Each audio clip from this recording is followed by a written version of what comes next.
Good morning, everyone, and welcome to Relationship Communications Weekly Live. I'm Lisa DeToffel, your host, and today we're going to talk about how to improve your accountability. Sometimes we need a little help with that, and we all need to hold ourselves accountable for sure. So, for those of you that are joining us for the first time, I'm the founder of Relationship Communications, where I coach and mentor established and aspiring professionals to create, grow, and scale their network. Relationship Communications Weekly Live is a tactical and practical show that we do every week at the same time, every Friday morning at 10 a.m. So I hope you'll put that on your calendar and make plans to join us. However, this is one of two weekly lives for the month of July. It's summer. My schedule is a little rearranged for summer just because of other personal things I have going on, vacation that's coming up, all the things, right?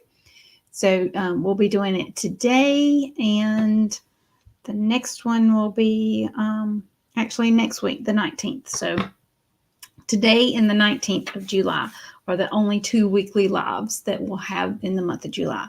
We did not do it last week because of the holiday weekend. And then, of course, I'll be on vacation as well. So today and next Friday. And then, of course, back to our regular schedule in August. So, again, Relationship Communications Weekly Live is a tactical and practical show we do every single week, every Friday morning at 10 a.m. So, go ahead and put that on your calendar and make plans to join us. I'd love to hear where you're coming in from. So, if you're joining me live, please say hello and let me know where you're coming in from. We are streaming on different platforms. So, if you are watching us on YouTube, go ahead and hit that subscribe button, ring that bell so that you can be notified every time that we do go live. We are sponsored by Tiger Eye Solution, my virtual assistant business. And at Tiger Eye Solution, we work with speakers, coaches, and professionals to help them grow their business.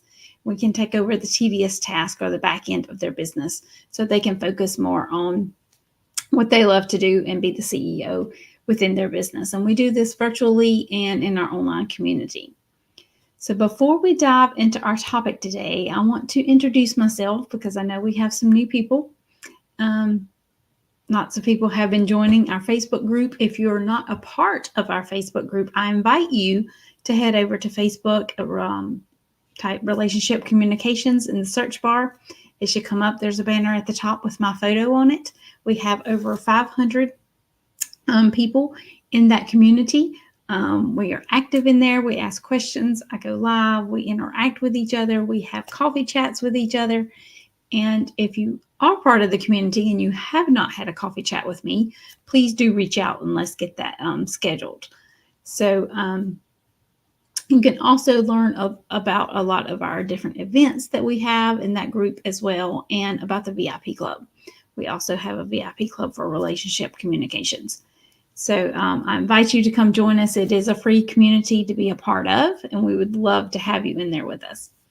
So to tell you a little bit about myself, this was me back in 2017. I'm sorry, I went too far. 2017 when I was a preschool teacher. I was a preschool teacher for over 25 years, and I did dream of working from home. However, I did enjoy working in the classroom with the children as well.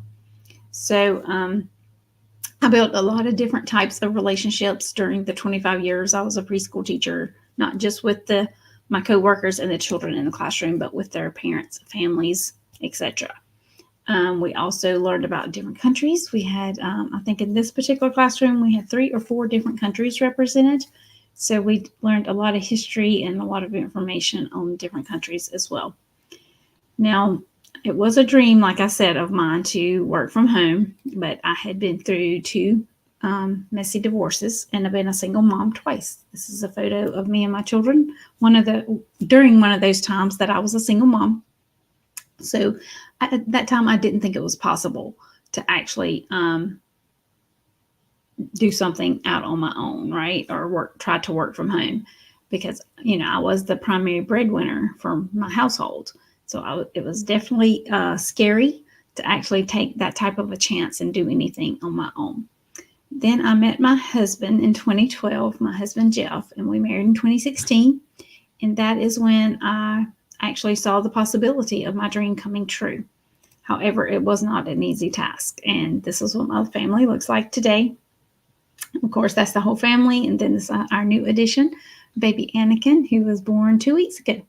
2 weeks ago today. So with Jeff's support, I started a training program and learned how to be a virtual assistant and started my business in 2018, which that program showed me how to actually start my business. And by the end of that program, I had a couple of clients and continued to grow my business. And now Tiger Eye Solution team as well. I built a team in 2021, and my business and my team is growing, every year. My life looks a whole lot different now than it did back when I was a teacher, for sure. So let's dive into our topic today, how to improve your accountability. Now, most of us are always looking for accountability, right? Or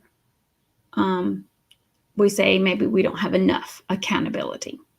And, I wish someone would hold my hand and hold me more accountable. So, having accountability or having an accountability partner can be very beneficial for you and your business, okay?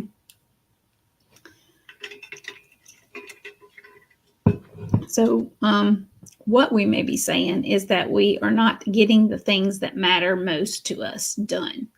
We're not being able to hold ourselves accountable. I apologize for my scratchy throat today. But what we're not feeling accomplished. We're not moving the needle forward on our goals. That is because we are not being deliberate about what we are doing or being intentional about what we are doing. We all have reasons, maybe a job, family, pets, etc. There's all different types of reasons why you're not getting XYZ done, right? So, I have that too. I just showed you a photo of my new grandson. Last week, I had to rearrange some things so that I could go be at the hospital when he was born. Things happen. Life happens, right? So I totally get it. But you still have to hold yourself accountable for what you need to do within your business. Now, by having a business like I do, working from home, yes, I was able to rearrange my schedule. Yes, I did get a few things done early that morning before I actually took off and went to the hospital for the arrival of my new grandchild. But it's doable, totally doable. Maybe I had some Zoom calls scheduled for that day as well. All I had to do was reach out to those people and say, could we please reschedule our call? My grandson is arriving today. In other words, my family needs me. I'm going to be there when he arrives, right? So yes, it's totally doable. But of course, you still want to be intentional with what absolutely has to be done. I've shared with you before that I have a list of 3 to 4 things that I do that needs to get accomplished every single day. So that very morning, I came to the office really early. I got those few things accomplished. And by the time I needed to leave to go to the hospital, I was ready to go.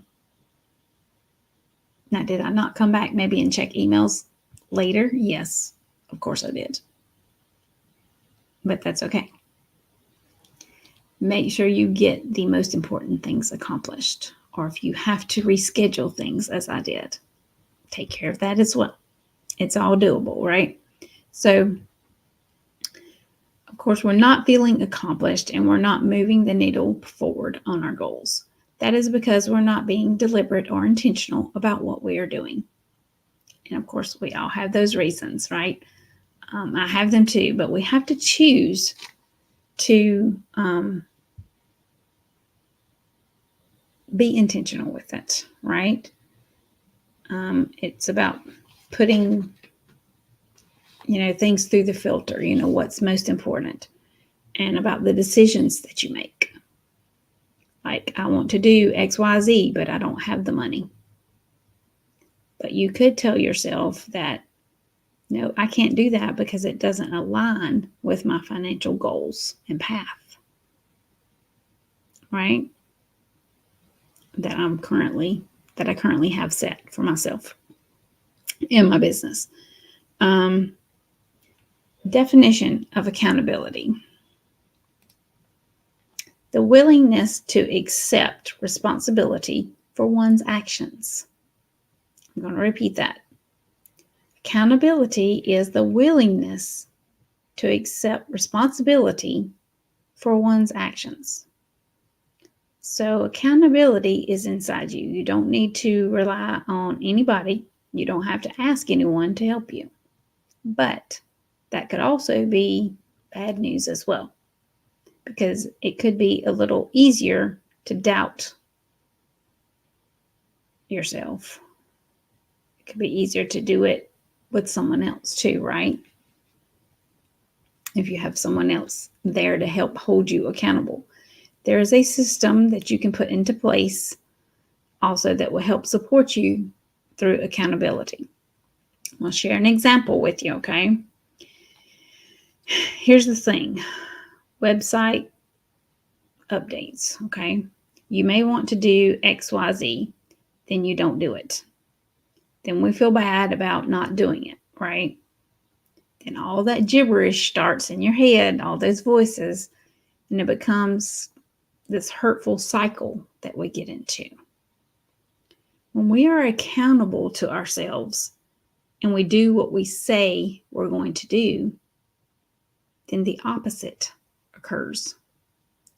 We start to trust ourselves. We start to present ourselves differently in the world. We will stop thinking that we don't have the willpower or that we can't do XYZ, whatever it is. Support system is critical. Okay. Here's an example. Staying in shape. Okay. To be fit, you have to put systems in place, right? You check your pantry, you see if you have all the food that you need to get through the week. You know, the healthy foods that you want to eat if you're trying to get fit. Is there enough lettuce, enough tomatoes, bananas, strawberries, etc.? You know, the healthy things that you want to eat if you're trying to get fit. Schedule your lunch into your day. You know, eat lunch at the same exact time every single day. And sometimes you may have like one or two choices of what you eat for lunch, right? And like I said, eat around the same time every day. Because if you don't, when you take your mind off, or when you take maybe a mid-afternoon break and you take your mind off of it, then and you're hungry, you may start with eating a bag of chips instead of some strawberries.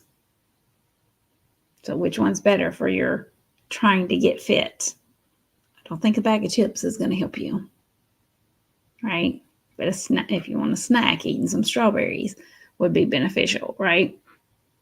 So just whatever you can find to eat at that moment. You know, if you don't hold yourself accountable, then you're just going to go grab whatever you can find and eat a candy bar, bag of chips, you know, whatever it is. Because you want to not be hungry. And that's not a system that will support you. That's not a system that's going to support you wanting to get fit, right?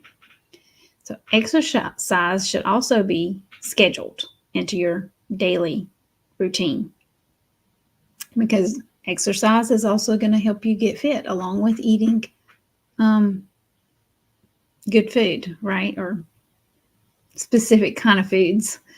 So put it on your calendar at a specific time of day. That way you know you have time to do it. Okay, I'm going to go take a 20-minute walk at 6 p.m. You know, whatever time it is that works for you. Put it on your calendar or schedule it. Put it on your schedule for the day. And the same type of system can work with your business as well. It's really simple. You know, if you're trying to get fit, then yes, these are the items you would want to schedule into your day. If you are working on a specific project for a client, or maybe you have specific emails or phone calls or whatever that you need to do. Follow-up Friday. That's what today is, right? So maybe you have those follow-up emails or follow-up phone calls you need to do today. Schedule it. Set a specific time on your schedule today to get that done, right?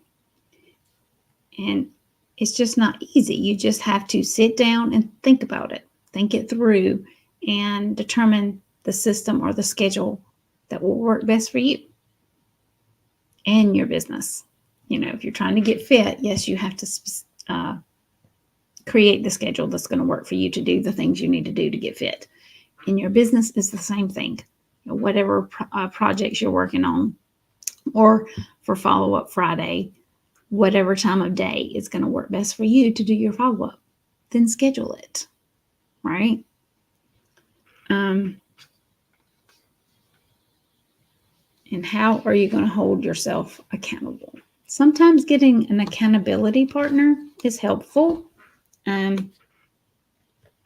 what I would suggest for sure. If you're part of the Relationship Communications Facebook group, reach out to somebody in the group and see if they would be willing to be an accountability partner with you. That's another way to connect and help support each other, for sure. Maybe it's someone that you've already had a one-on-one conversation with or coffee chat with. Just reach out to them and say, look, I'm looking for an accountability partner, and I was just wondering if you would be willing to be my accountability partner. Let's have a conversation about it and schedule another conversation to talk about being accountability partners. If you're looking for an accountability partner and you think you and I might be a good fit to do that, reach out. And I'd love to have that conversation with you and see if we are a good fit to be an accountability partner. Also, I would highly suggest that the VIP Club is also a good place to find accountability partners or hold yourself accountable, just because of the type of meetings that we have in the VIP Club. We have 2 meetings per month, and that could be your accountability sessions. We have a Q&A session. It's our first meeting of every month. And then we also have a party session where we celebrate all our wins and set at least one goal for the next month. I will post more about the VIP Club in the Facebook group. If you'd like to learn more and possibly join, we would love to have you. And I hope everyone has a great weekend. And I'll see you next Tuesday for Tuesday Tips. And then we will have a weekly live next Friday. I'll see you again soon.